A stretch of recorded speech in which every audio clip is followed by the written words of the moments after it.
Véronique, bonjour Bonjour Eric, et merci d'avoir accepté mon invitation. avec plaisir. Cette petite interview, nous sommes réunis parce que tu es venu sur Bordeaux nous voir pour l'anniversaire de l'association sur les pas d'Hypatie. Oui, en tant que marraine en plus. Alors, c'est ce que j'allais te dire. Voilà. L'année dernière, à peu près à la même époque, tu étais venu aussi Oui. et on t'avait offert la place de marraine Voilà. de l'association. C'est un honneur justement. Et je suis Ah ben, c'est revenue un honneur depuis pour nous. en septembre aussi, je suis revenue vous voir. Oui. Voilà, donc c'est mon quatrième séjour je crois à Bordeaux. Ah, je crois que ça fait 4 fois. Ouais. Ouais, Ouais, quatre fois. ouais. À chaque fois, c'était un réel plaisir. Voilà, c'est Tu une es grande une femme famille. pétillante et on t'apprécie tous beaucoup parce que tu nous portes aussi.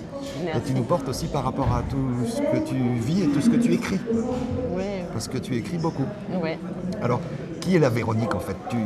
Tu écris beaucoup, mais je sais que tu as aussi un métier de thérapie, de thérapeute. Ouais, thérapeute. Dans quel domaine Je fais de la réflexologie plantaire.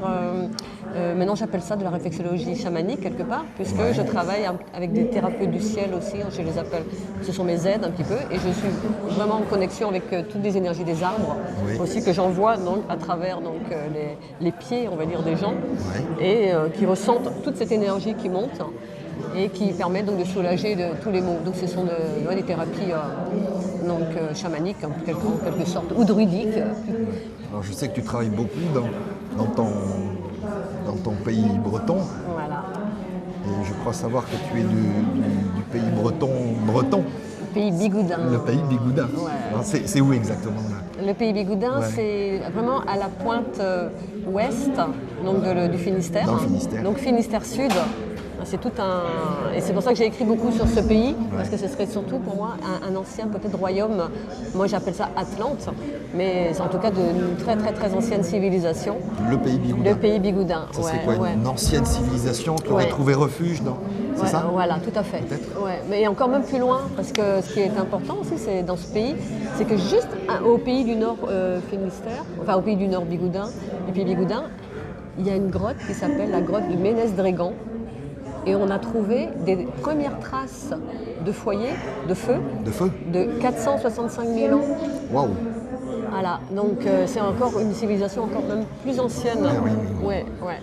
Et comment dire, le plus ancien foyer a été retrouvé en Israël.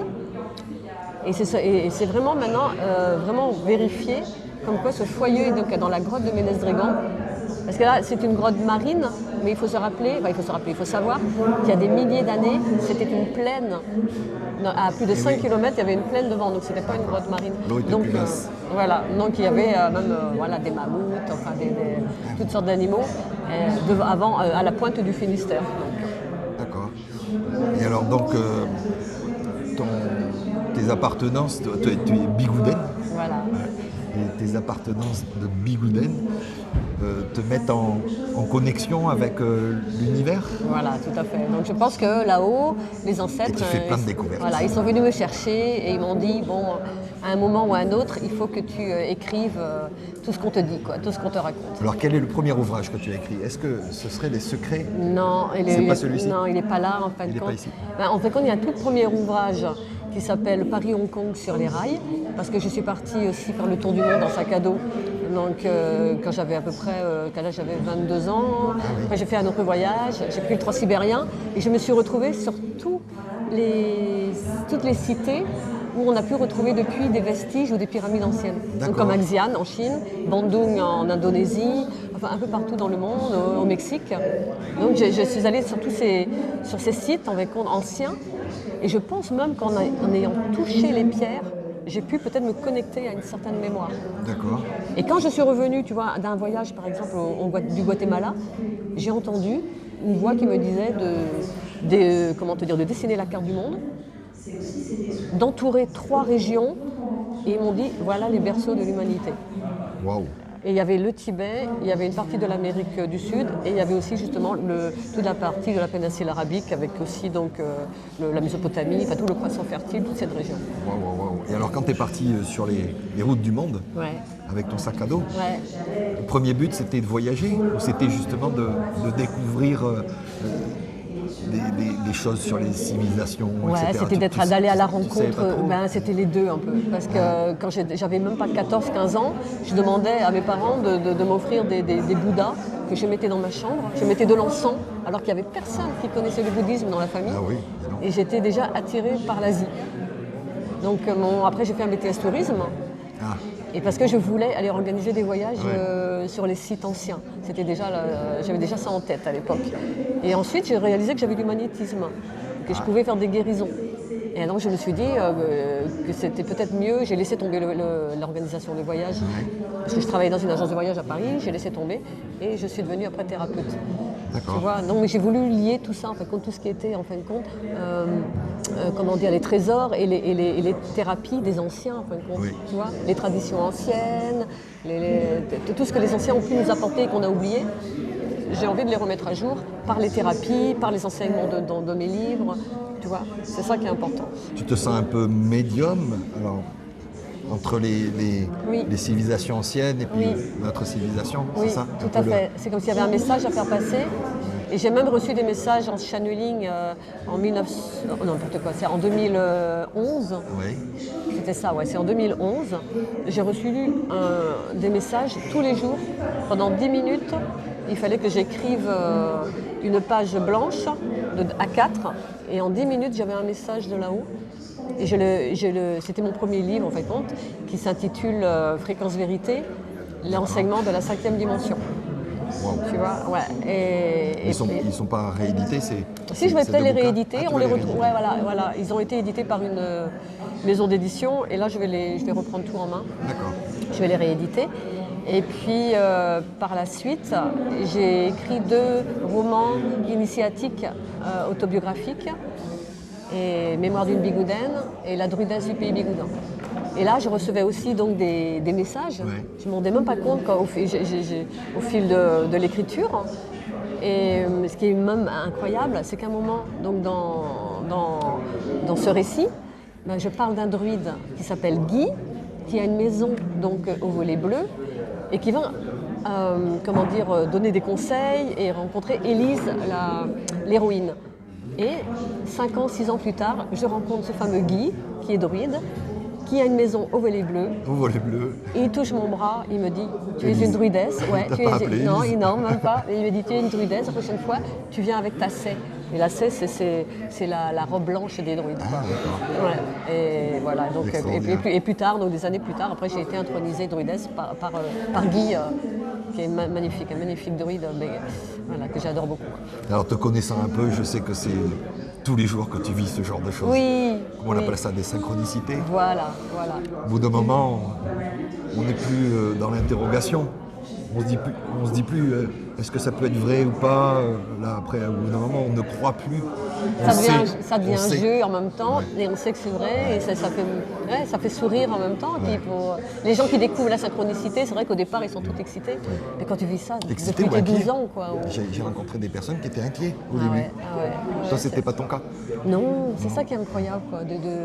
Moi, je faisais du stop déjà, je sais pas, à 15 ans, à travers le pays bigoudin, justement, la nuit, toute seule. J'ai vu des ovnis. Dès mes 16 ans, je voyais des armées, enfin, je appelais ça des armées, mais c'était des millions d'ovnis en forme de V qui traversaient le ciel. La nuit ou le jour? La nuit, c'était le jour, j'en ai vu qu'une seule fois. C'était juste avant qu'il y ait un phénomène, il s'était passé quelque chose sur une centrale nucléaire en Normandie. Et j'ai remarqué que chaque fois qu'il y avait des problèmes dans une centrale nucléaire, la veille, il y avait des témoignages d'ovnis, quoi. Oui. Et là, on est en 2020 et il y a quelque chose comme il y a 3-4 ans, peut-être moins, je ne sais plus, il y avait eu des survols de centrales nucléaires, pratiquement toutes les centrales nucléaires en France. Tu te souviens pas de cette histoire? Si. Des survols, officiellement, on disait que c'était des drones. Ouais, et voilà. Enfin bon, nous ici, sur la région bordelaise, on a la centrale de Blaye. Et le directeur de la centrale de Blaye a bien dit que c'était des ovnis. Ah ouais. Donc, bon. Tu vois? Non, mais je sais, il y a beaucoup de gens qui affirment maintenant, en effet, que est-ce qu'ils viennent là pour nous protéger justement, ou pour nous surveiller plutôt, ou qui sont dans ces fameux vaisseaux. Peut-être qu'ils se Donc, disent qu'on joue avec le feu. voilà, ça peut être aussi après donc des vaisseaux fabriqués par des humains, certains, d'autres c'est possible aussi. évidemment par des extraterrestres aussi. Donc tout est possible, quoi. Parce que moi j'ai vu aussi, je l'avais raconté justement sur Nurea, en 2012 je crois que c'était, ou en 2010, hein, j'ai pas la date exacte. Je le raconte en plus dans les enseignements secrets. Et il y avait un vaisseau qui est resté pendant 1 heure au-dessus de mon jardin. Ah oui. Et il faisait nuit, c'était au mois d'octobre. Et au bout d'un moment, je me suis demandé est-ce qu'il faut que j'appelle la gendarmerie. Donc c'était un vaisseau circulaire entouré de plusieurs lumières qui clignotaient. Et puis au bout d'un moment, il y a 3 petits vaisseaux triangulaires qui sont venus donc, de la droite, qui se sont positionnés face au grand vaisseau circulaire. Voilà. Et le vaisseau circulaire a commencé à monter par paliers. Et il s'est confondu après, quand je le regardais, avec les étoiles. Donc quelqu'un aurait regardé les étoiles, on n'aurait pas pu deviner qu'il y avait donc ce fameux vaisseau qui était donc au milieu des étoiles. Et les 3 autres petits vaisseaux triangulaires, ils se sont barrés à toute vitesse vers la gauche. Donc là, c'est quand même extraordinaire, parce que il est comme monté jusqu'aux étoiles, quoi. Donc, et une autre fois, j'étais en train de faire, comme je fais aussi du tambour chamanique, une fois je faisais du tambour sur un lieu mégalithique, et j'ai vu carrément donc 4 petits êtres translucides traverser le champ et venir vers nous. Wow. Ah ouais. Donc, et ça, je le raconte aussi dans les enseignements secrets. Alors justement, les enseignements secrets, c'est le tome 1 d'un opus de 2 tomes. Oui, il y en aura au moins 3 ou 4. Peut-être 4. Donc les enseignements secrets, je le montre à la caméra. Donc c'est aux éditions Noya. Oui. C'est un compte d'éditeur. Voilà, celui-là, oui. D'accord. Donc c'est un gros pavé. Hein. Alors moi j'ai eu la chance de l'acquérir l'année dernière. C'est un très beau livre et j'aime beaucoup parce que c'est fluide. Tu écris et tu écris comme tu parles. Donc finalement, paf, ça coule. C'est facile à lire. C'est facile à lire. Accessible à tous les publics. Accessible à tout le monde. Et puis on apprend plein de choses, quoi. À chaque page, il y a un petit waouh à faire, quoi. Tu vois. C'est vrai, on peut parler autant de peuple des Dogons, on peut parler de l'Amérique du Nord, parce que quand je faisais à ce moment-là donc mes séances chamaniques, les séances chamaniques c'est avec un tambour, on se réunit à la pleine lune, on tape dans le tambour, et au bout d'un moment, on arrive en état de conscience modifiée. Oui. Et là, donc un peu comme si on était en hypnose, il y a des images qui apparaissent. Oui. Et là, donc, je me suis retrouvée... C'est ce qu'on appelle la transe, un peu. C'est pas tout à fait comme la transe. Ça, voilà, la transe, c'est plus quand tu as un esprit, on va dire, d'un autre chaman, par exemple, qui vient en toi. Donc c'est pas tout à fait pareil. Là, on peut être aussi accompagné d'un animal totem. Ça peut être l'aigle, ça peut être le cheval, peu importe. Et ou alors tu peux être seul. Et tu arrives donc... tu peux arriver dans une tribu, ou tu peux arriver chez des Amérindiens qui sont autour d'un feu. Tu peux avoir alors, est-ce que ces gens-là que tu rencontres existent vraiment tels maintenant, en ce monde, à l'époque actuelle, ou est-ce que c'est dans le passé? Voilà. Ou est-ce que c'est... Est-ce que c'est dans le passé? Est-ce que c'est dans un autre monde? Est-ce que c'est toi qui l'imagines? Comme des connexions interdimensionnelles et intertemporelles aussi, pourquoi pas? Oui, tout à fait. On peut s'imaginer. Voilà. Et ce qui est important, en tout cas, c'est de se dire que les informations que je récolte à ce moment-là, tu vois, on me dit, voilà, tu vas dans telle ville, tu trouveras des vestiges d'une civilisation disparue, tu vas là. Et bien, je vais vérifier le lendemain sur Google. En effet, j'ai noté le nom de la ville que je ne connaissais pas auparavant. Elle existe vraiment. Je retrouve des cités disparues. Ou alors après, je vais sur place. Je peux aller en Bulgarie, en Roumanie, parce qu'on m'a donné des noms. Les cités existent vraiment. Enfin, tu vois. Donc j'ai comme des informations qui se vérifient. C'est pas juste des fantasmes. Oui. Et alors, justement, par rapport à ça, il y a, depuis quelques mois, quelques années, mais pas si longtemps que ça, tu as fait des découvertes extraordinaires, ce qui t'a donné l'occasion d'écrire le tome 2 des enseignements secrets. Voilà. Alors, le titre de ce livre, c'est Le sang royal des Atlantes. Ouais. où on apprend, qu'est-ce qu'on apprend dans ce tome 2? Justement, on en Les parlait hier un Atlantes, petit c'est- peu donc, lors de la conférence, parce que c'est vrai que là, j'ai l'impression même que tous les gens qui sont médiums ou qui sont en connexion avec les ancêtres, Ouais. j'ai vraiment l'impression que là, les Atlantes, ils veulent vraiment qu'on parle d'eux, et pas seulement les Atlantes. Parce qu'on peut mettre le nom Atlante en fin de compte sur nos ancêtres qui avaient des capacités extrasensorielles. D'accord. On les nomme Atlantes un peu parce que bon, on les renvoie à l'Atlantide. C'est peut-être pas forcément Mais un peuple ou une civilisation. c'est en mais tout cas une civilisation c'est peut-être ancienne. Oui, mais j'allais dire, c'est peut-être, comme on dirait dans l'ancienne Égypte, on appelait ça des prêtres. Peut-être c'est des tout gens à qui fait, avaient une. c'est Voilà. ça, c'est exactement ça. Ah oui. Oui, c'est ça, c'est les chamans, les prêtres. Voilà. C'est ça. En Atlantide, on dit que les prêtresses avaient tu vois, des longues robes blanches aussi, les médiums qui les ont vues, tu vois, donc oui, c'est ça. Mais, mais en fait, quand le sang royal des Atlantes, c'est quoi? C'est toutes ces capacités extrasensorielles qu'avaient nos ancêtres et qui vivaient donc pacifiquement. Tu vois, et ils pouvaient télépather, ils pouvaient, tu vois, se servir peut-être de la lévitation pour construire des temples. Il y avait la télétransportation et ils vivaient dans un univers d'amour quelque part. Oui. Hein, on peut appeler ça aussi l'âge d'or. Donc tout cet univers qu'on a perdu. Donc je me suis dit après, mais est-ce que si l'Atlantide a vraiment réellement existé, tu vois, où sont passés les Atlantes? Alors l'Atlantide en tant que continent Ouais. ou pays ou île. Voilà, décrite comme Platon, elle serait donc en Atlantique, Ouais. tu vois. Est-ce que c'est pas non plus un grand vaisseau spatial qui était là Ah. aussi? Hein, tu vois, donc peu importe donc, ce que c'était, mais en tout cas, ces gens-là qui ont, à mon avis, donc réellement existé. Ouais. Alors, est-ce que ces gens-là, donc, s'il y a eu vraiment eu un déluge, ou tu vois, ou une météorite qui est tombée sur la Terre, ou Une une catastrophe, ou même une grande guerre, peu importe, est-ce qu'ils existent encore? C'est ça. Est-ce qu'il y a encore des des restes génétiques, on pourrait dire? Tout à fait, Ouais. c'est ça. Et alors tu as découvert des choses par rapport à ça. Alors est-ce que tu peux nous en parler un petit peu? Tout se trouve dans le livre. Ah, tu vas pas nous en parler alors. Voilà, non, si, je peux un petit peu si tu veux, mais c'est vrai que. Mais tu fais des connexions dans ce livre, tu fais des connexions où tu as vraiment découvert que il y a comment dirais-je, des restes génétiques entre certaines peuplades ou certains peuples du monde actuel. Voilà, et aussi même dans le nom, comme je disais hier, dans la racine gale, j'ai appelé ça donc la racine sacrée et non la racine carrée, tu vois. Et la racine sacrée, donc, avec le mot gale, qui peut aussi donc se transformer en cal, parce que le G peut se transformer en K dans la mutation.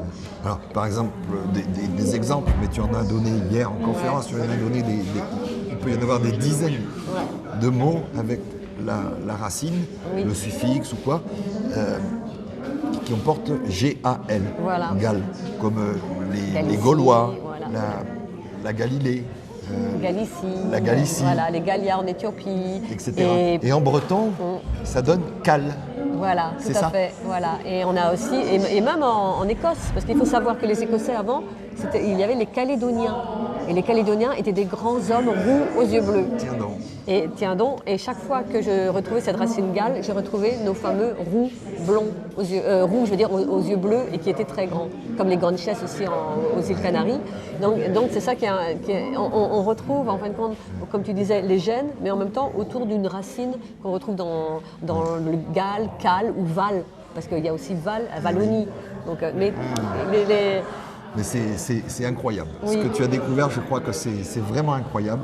On ne va pas en dire beaucoup plus. Voilà. Parce que quand tu dis roux, il y a aussi rouge. Voilà. Et on s'aperçoit qu'il y a aussi, Voilà. dans une époque paléolithique ou néolithique, on a retrouvé pas mal de choses liées À la couleur rouge, rouge. voilà. Bon, Dans la on n'en dit pas couverture plus. rouge aussi, voilà, Et tu vois. pour inciter Oui. les téléspectateurs à se procurer ce livre. Alors, c'est pas le seul que tu présentes sur le stand. Hein. Non. Il y a aussi l'héritage sacré des Bigoudins. Bigoudins. Ben oui, parce que regardez, c'est important de montrer donc au Pays Bigoudin, il y avait énormément aussi donc de tumuli. Hein, donc on peut considérer ça comme des petites pyramides, en fin de compte de 10 mètres à 12 mètres de hauteur, hein, qui en fin de compte n'étaient pas forcément que des tombeaux. C'est comme pour les pyramides, c'était pas des tombeaux, c'était des salles donc beaucoup plus perfectionnées que ça. Donc voilà, et on a déjà dit pas mal là-dessus, quoi. Donc, Et puis, tu présentes aussi un bouquin qui est un peu un best-seller, je vais dire Les peut-être. secrets, ouais, parce que c'est vrai que j'étais une des premières en fin de compte à parler vraiment des secrets des souterrains. Eh oui. Parce que quand j'ai commencé à écrire, je sais plus, en 2010 ou sur les souterrains, sur Internet, je n'avais rien encore pratiquement sur les souterrains. Et moi, comme il y en a beaucoup à côté de chez moi, je me suis dit, c'est pas possible, c'est pas Il y a seulement quelque des souterrains chose, de l'âge de fer, il y a sûrement un peuple beaucoup plus ingénieux et pourquoi on a construit autant de souterrains dans le monde. Et plus j'ai cherché, j'ai réalisé qu'on avait partout, que ce soit au Pérou, que ce soit en Chine. Et j'ai fait une Tu enquête en as sur... trouvé partout. Voilà. Le titre du bouquin, les secrets des souterrains Voilà. en Armorique Ouais, c'est ça. et dans le monde. Voilà. Et il faut savoir que ces souterrains, en fin de compte, sont souvent composés de 4 à 5 salles, séparées par des goulots. Donc souvent, il y a une petite marche. Il y a un goulot, donc c'est-à-dire une ouverture circulaire. Ouais. Voilà. Donc la personne, elle peut passer aussi pour effectuer un rite de passage, Ouais. tu vois. Donc et ces salles aussi pouvaient servir justement à faire aussi donc des soins énergétiques ou de la télétransportation, de économiser une certaine énergie pour la faire passer aussi dans les pyramides et s'en servir pour ça peut être pour autre chose. Donc c'est même oui, même pour le nucléaire. On ne sait pas pourquoi le nucléaire, mais pour se servir de cette énergie pour des transports ou pour Atmosphériques. voilà, ils utilisaient cette énergie pour diverses fonctions. Et je voulais dire aussi, justement, à Glosel, beaucoup de gens connaissent Glosel. Oui. Et Glosel, donc, on a retrouvé ses écritures donc, énigmatiques. Et à côté, on a aussi un souterrain à Puy-Ravel qui est, lui, formé de la forme de l'encre. Et ça, je l'ai découvert en faisant mes recherches. Donc non seulement tu avais des souterrains composés de 4-5 salles, mais tu avais certains souterrains qui étaient creusés. Qui avaient une forme particulière. Voilà. Donc tu en as un aussi, donc celui de Guérande, je crois, qui a la forme du nombre pi. Wow. Et tout ça à côté du côté de l'Auvergne aussi, à côté de Glosel. Et tu as celui de Puy-Ravel, qui est carrément la forme de l'encre. Et j'ai le dessin, je l'ai mis dans mon livre, quoi. Bon. Voilà. Bah, c'est passionnant tout ça. Où est-ce qu'on peut se procurer tes livres? Alors tu peux les trouver donc sur Amazon aussi, dans les librairies évidemment de Bretagne et sur mon site, donc sur ton site internet. www.vcardranvat.fr. D'accord. Voilà. On mettra tous ces liens en description de la vidéo. Je te laisse faire. Voilà. Tu es un pro maintenant. Ouais, ça compte. Pro non. Bon, ben pour maintenant, on va en rester là, Véronique. Voilà, merci beaucoup. Je te remercie Eric. beaucoup. C'est super. Je suis ravi de te retrouver encore. Oui. J'espère pendant très longtemps. C'est un plaisir. À bientôt. Au revoir.